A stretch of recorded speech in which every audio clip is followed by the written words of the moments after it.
दोबारा से मैं आपको अपने चैनल पर स्वागत करता हूं जो कि है फुल मार्क्स क्लासेस। और आज हम लोग सीखने वाले हैं किसके बारे में, रासायनिक अभिक्रियाओं के प्रकार के बारे में। और हम लोग बात करने वाले हैं अपने दूसरी अभिक्रिया जो कि है वियोजन अभिक्रिया।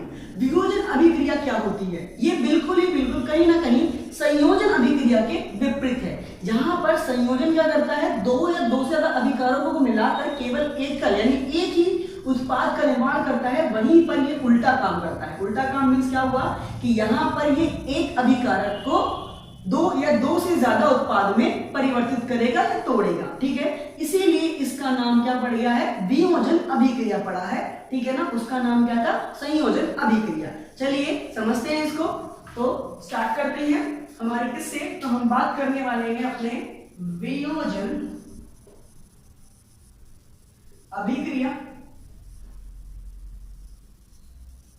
वियोजन अभिक्रिया क्या होता है? वियोजन अभिक्रिया जहां पर एक अभिकारक, जहां पर कोई एक अभिकारक टूटकर क्या करता है, एक से ज्यादा, ठीक है ना, दो या दो से ज्यादा उत्पाद का निर्माण करे। यानी कि एक अभिकारक दो या दो से ज्यादा उत्पाद का निर्माण करे। तो ये जस्ट विपरीत है किसके, संयोजन अभिक्रिया के। बिल्कुल। चलिए अब इसके हम कुछ एग्जांपल लेंगे, बट एग्जांपल लेने से मैं आपको बता दूं कि वियोजन अभिक्रिया तीन प्रकार की होती है। कितने प्रकार की? तीन प्रकार की। पहला हम पढ़ेंगे ऊष्मीय वियोजन। गलती होगी। ऐसे वियोजन अभिक्रिया जहां पर ऊष्मा के उपयोग से उसका क्या हो, उस अभिक्रिया को किया जाए, इसीलिए उसे ऊष्मीय वियोजन कहेंगे। उदाहरण के साथ समझते हैं हम लोग। हमने क्या किया, हमने फेरस सल्फेट ले लिया और इसको हमने क्या किया, ऊष्मा दिया। ऊष्मा इसको हम बोलते हैं डेल्टा, और डेल्टा को हम कहीं ना कहीं ऊष्मा से दर्शाते हैं। कहीं ना कहीं किसका चिन्ह होता है, ऊष्मा का। चलिए डेल्टा रहने दीजिए, हम ऊष्मा ही लिख देते हैं यहाँ पर। चलिए ऊष्मा। तो हमने जब फेरस सल्फेट को ऊष्मा दी, यानी ऊष्मा की मदद से हमने क्या देखा, इसमें एक अभिक्रिया हुई, टूट गया। और ये किसमें टूटा, तो ये टूट गया फेरिक ऑक्साइड में, ठीक है, plus sulphur dioxide and sulphur trioxide में। ठीक है, क्या हुआ, ये जो फेरस सल्फेट था, जब इसमें ऊष्मा की मदद से जब इसका क्या हुआ, वियोजन हो गया, विखंडन हो गया, टूट गया कहीं ना कहीं। और आप देख सकते हैं बिल्कुल एक ही अभिकारक दो या दो से ज्यादा उत्पाद का क्या कर रहा है, निर्माण कर रहा है। तो ये इसी का ही क्या है, उदाहरण है। और ये इसके उदाहरण में किसका, ये ऊष्मीय वियोजन है, क्योंकि इसमें ऊष्मा की मदद से ये काम हो रहा है। चलिए अब इसको और कुछ महत्वपूर्ण बातें जिसको समझनी चाहिए। इसका जो रंग होता है वो कैसा होता है, ये हरा होता है। और जब ये टूटता है तो ये कैसा हो जाता है, ये भूरा रंग का हो जाता है। कैसे, भूरा रंग का। और ये जो दो गैसेस हैं, ये दोनों की दोनों किस अवस्था में होती हैं, गैसेस अवस्था में होती हैं। ये कहीं ना कहीं बहुत तीखी सी सुगंध आती है, तीखी सुगंध को उत्पन्न करते हैं। मतलब तीखी, सर मैं गलत लिख रहा हूँ बट कोई नहीं, मुझे हिंदी इतनी अच्छे से नहीं आती तो प्लीज इग्नोर मारिएगा। तीखी सुगंध इसमें से आती है। यानी कि आप अगर इसकी फिगर को अपने एनसीईआरटी बुक को देखेंगे तो उसमें नोज से स्मेल करते हुए उसके फेस को देखेंगे तो बिल्कुल कैसा लगेगा, अजीब सा लगेगा, तीखी स्मेल आती है बिल्कुल। ठीक है ना, तो आप देख सकते हैं इसमें रंग में परिवर्तन हुआ, यानी कि कहीं ना कहीं इसमें क्या हुआ, अभिक्रिया हुआ। तो ये था एक उदाहरण किसका, ऊष्मीय वियोजन का। याद रखेंगे। एक और एग्जाम्पल ले लेते हैं। एक दूसरा एग्जाम्पल है, जब हम संगमरमर CaCO3 क्या होता है, संगमरमर, यानी कि कैल्शियम कार्बोनेट को जब हम ऊष्मा प्रदान करते हैं यानी ऊष्मा देते हैं तो ये भी क्या होता है, ये भी टूट जाता है। किसमें टूटता है, तो ये बिना बुझा हुआ चूना, ठीक है ना, जिसे हम लोग क्या, कैल्शियम ऑक्साइड भी कहते हैं। क्या कहते हैं इसको, कैल्शियम ऑक्साइड। और कार्बन डाइऑक्साइड का क्या करता है, निर्माण करता है। क्या करता है, कार्बन डाइऑक्साइड का क्या करता है, निर्माण करता है। तो ये भी क्या हो रहा है, ऊष्मा की मदद से हो रहा है, तो ऊष्मीय वियोजन हुआ।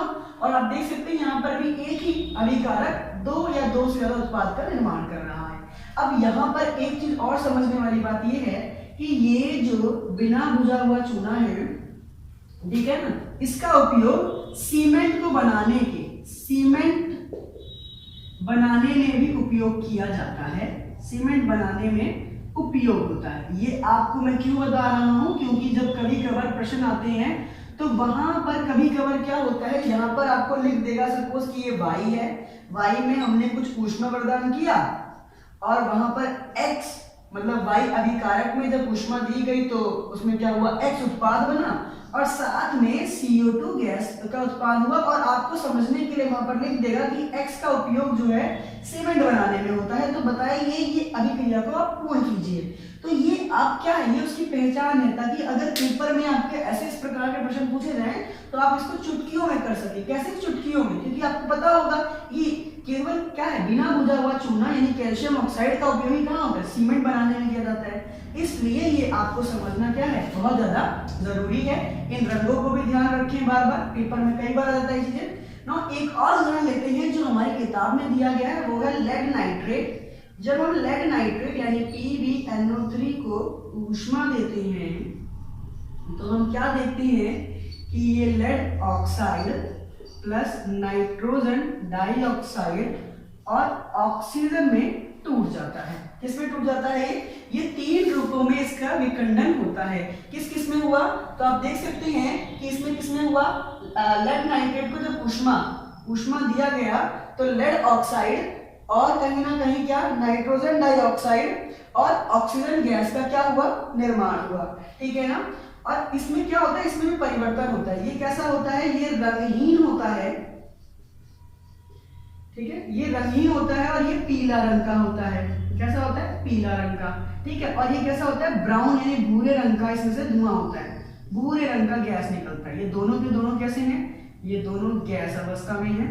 ठीक है, ये ठोस अवस्था में है और ये भी, ये क्या है, ये तो एक्वस है। ठीक है ना, जले हुए है, ये तो कहीं ना कहीं ये भी कहीं ना कहीं ठोस अवस्था में है। ठीक है, तो आप इसको याद रखें। ये लिखना इतना जरूरी तो नहीं है, बट आपको ये अभिक्रिया समझना आनी चाहिए। ठीक है ना, याद रखिए क्या हुआ, ये तीनों के तीनों जो उदाहरण है, ये किसके उदाहरण है तीनों, तो हम इसे कहेंगे ऊष्मीय वियोजन। क्या कहेंगे, ऊष्मीय वियोजन। ऊष्मीय वियोजन क्या, ऐसी अभिक्रिया जहां पर ऊष्मा के माध्यम से किसी भी अभिकारक को क्या करा जाता है, उसका विखंडन या अभिक्रिया कराई जाती है। ठीक है ना, तो ये क्या हो गया, ये था ऊष्मीय वियोजन के बारे में। अब इसको हम लोग रफ करते हैं और आगे समझते हैं कि आगे इसमें क्या होगा। ठीक है ना, चलिए इसे मिटाते हैं, फिर आगे देखते हैं।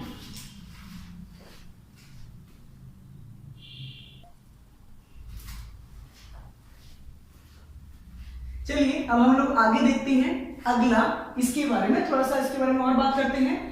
तो अगला जो उदाहरण है वो उसका कहीं ना कहीं दूसरा रूप है, जिसे हम बोलते हैं विद्युत वियोजन।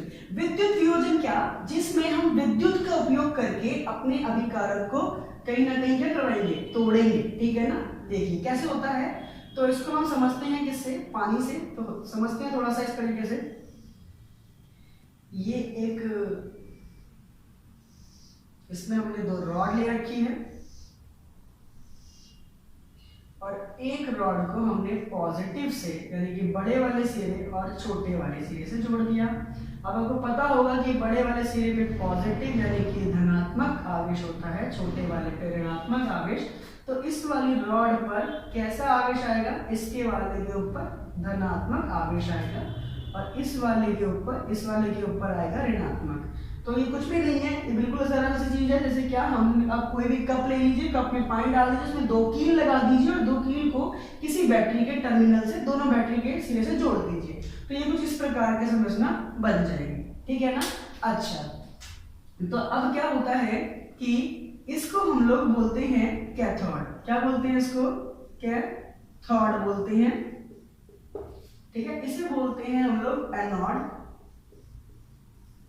क्या बोलते हैं, एनोड। तो होता क्या है कि जब हम जल में विद्युत यानी विद्युत, अब हम विद्युत, अभी तक हम ऊष्मा दे रहे थे इसमें, अब हमने जब इसमें विद्युत डालते हैं तो हम क्या देखते हैं, ये H2 और O2 गैस में क्या होता है, विखंडन हो जाता है, ये टूट जाता है। तो ये भी इसी का ही उदाहरण हुआ, परंतु इसमें विद्युत दे रहे हैं इसलिए इसको विद्युत वियोजन कहा जाएगा। अच्छा चलिए, ये तो हमें समझ में आ गया कि ये बिल्कुल इस प्रकार हो रहा है।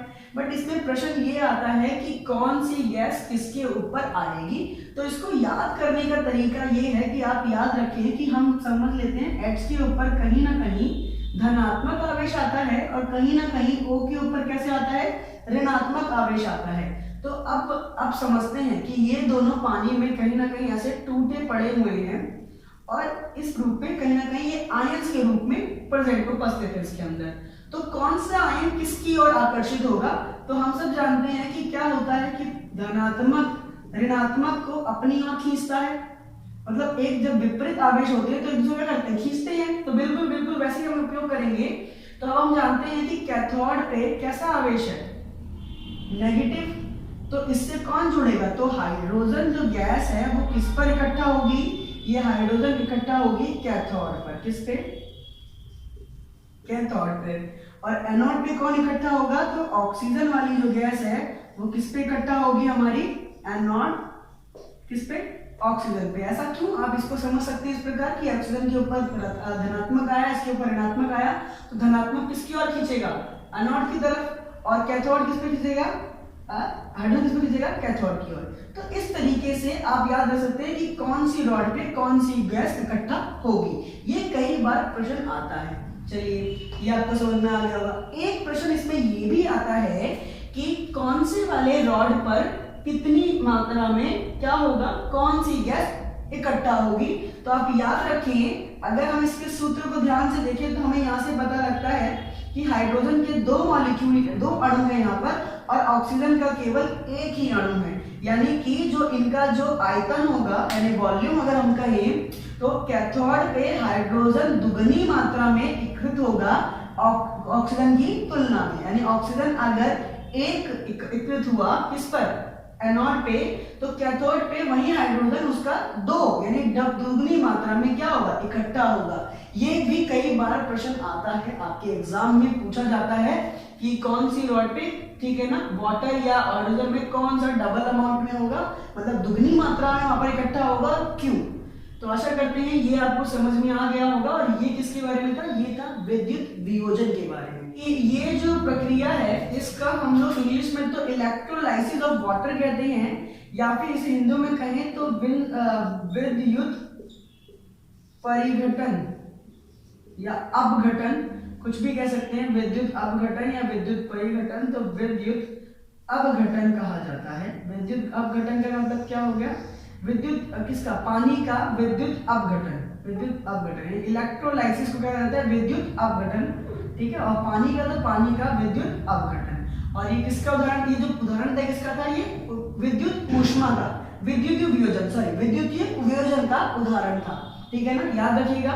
चलिए अब इसको रफ करते हैं और हम समझते हैं कि आगे हमें क्या समझना है इसमें।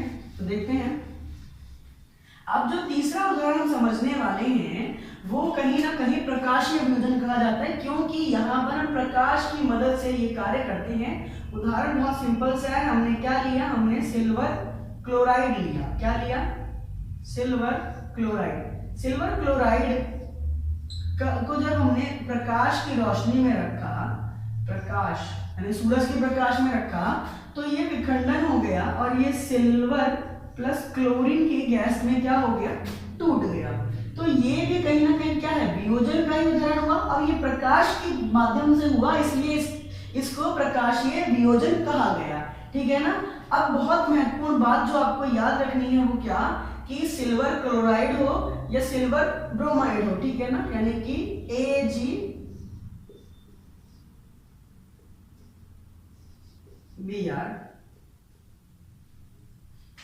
2 मिनट रुकिए, रफ करता हूं मैं फिर समझते इसको।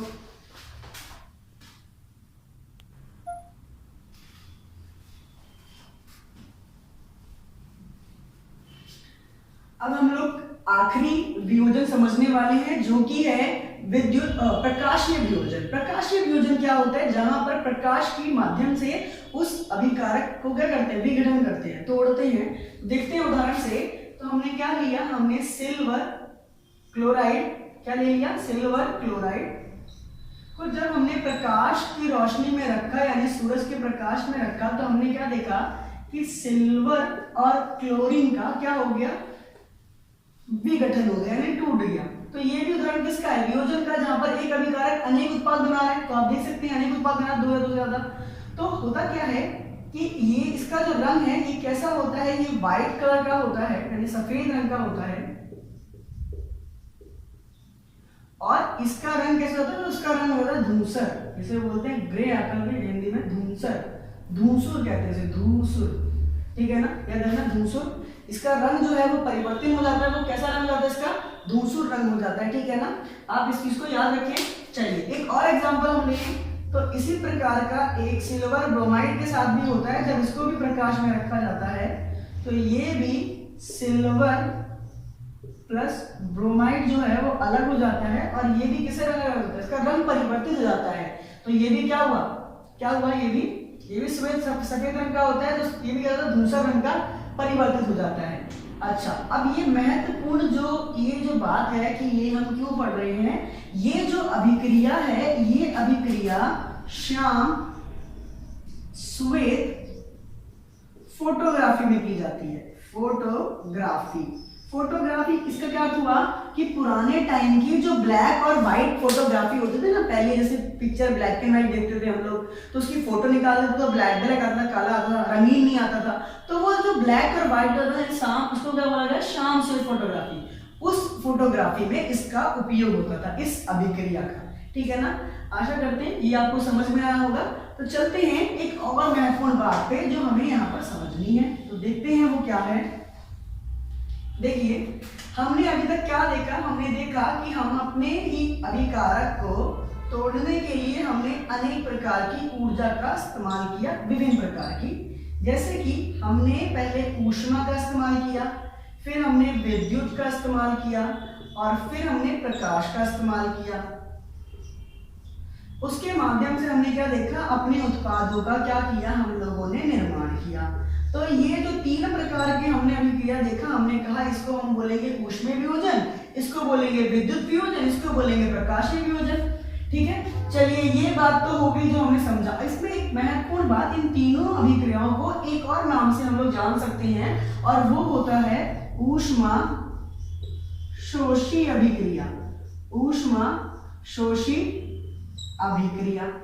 अभी तक हमने ऊष्माक्षेपी देखा था, और अब ये भी आपको समझना चाहिए कि तीनों के तीनों उदाहरण किसके हैं, ऊष्माक्षेपी अभिक्रिया के। यानी जितने भी उदाहरण हमने अभी तक यहाँ पर समझे वो सारे उदाहरण किसके हैं, ऊष्माशोषी अभिक्रिया के। या ऊष्माशोषी क्या होता है, जैसे कि हमने समझा ऊष्माक्षेपी में क्या होता है, उत्पन्न ऊष्मा, यानी कि ऊष्मा उत्पन्न होती है, या ऊर्जा कहें, या फिर ऊर्जा उत्पन्न होती है। तो यहाँ पर ऐसी अभिक्रिया जिसमें ऊर्जा का इस्तेमाल होता है, उपयोग किया जाता है अभिक्रिया को कराने के लिए, इसीलिए उसको हम क्या कहते हैं, ऊष्माशोषी अभिक्रिया कहते हैं, ठीक है ना।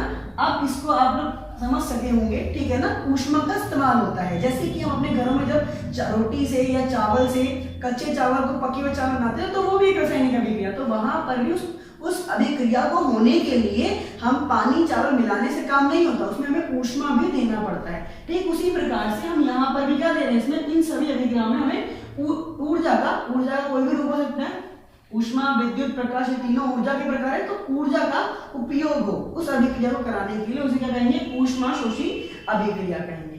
धन्यवाद। अगर आपको पसंद आया हो तो प्लीज लाइक करें, सब्सक्राइब करें मेरा चैनल, ठीक है, जो कि है फुल मार्क्स क्लासेस। और अगर आप कुछ पूछना चाहते हैं तो प्लीज कमेंट जरूर करें।